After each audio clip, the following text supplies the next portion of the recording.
өнөөдөр 21-р зуунд техник технологи хөгжиж бүх юм захин онлайн худалдаанд шилжиж за иргэд талах суугаа хүртэл онлайнаар захиалаад гэртээ хургуулад авдаг болсон энэ үед нийслэлчүүд сар шинийн бүхийхэн плетэнд за олон цагаар дугаарладаг байдал энэ жил ч мөн дахин давтагдж байна.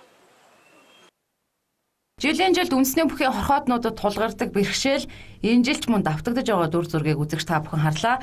За тэгвэл дугаарлан зогсоо иргэдийн хувьд хасах 20 гаруй градусын хүүтэнд за 10 гаруй метр урт дараалал үүсгэн зогсох иргэд даарч бээрснээс гадна хэрүүл шуугаан үүсгэн зодоонуудынд тулах шахсан тухай ярьж байна. Цаг очрлж байна. 7-8 цаг оршилж8 байна. цаг гэхээр хэдэд ирсэн баг? Шөнийн 3 юу лээ 2 цагт ирсэн. Энд ч өглөө зохион байгуулалт талаас өглөө чинь бүх очрлоо баг зодоонуудаа болох шахлаа шүү дээ. Яг одоо ингээл цэнгэлдэхэд бол яг хөтэ тэгээ болцдог. Одоо яг энэ цагаан сарын баяраар бол нэг жилд ганцхан удаа л шүү дээ. Энийг бол одоо ингээд нэг ганц удаа болж байгаа юм жижигхэн газар те. Одоо бид нар чинь ингээд нэг ойцролж байгаа 44-оор би 11 цагт ирсэн.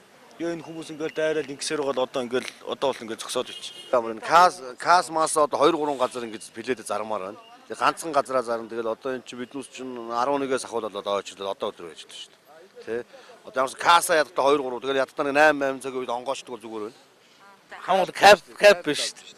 Бүх үзэж кап авмар шүү дээ. Одоо энэ яг бүх өргөнд үзүүл арай жоохон каптай бас тэгж л бодоод үздэг.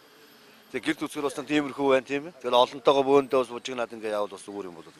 Янз бүрийн арга байгаа шүү дээ. Жото метонд хараадаг, тийм номер яадаг. Тэрэндээ жоохон анхаарахгүй.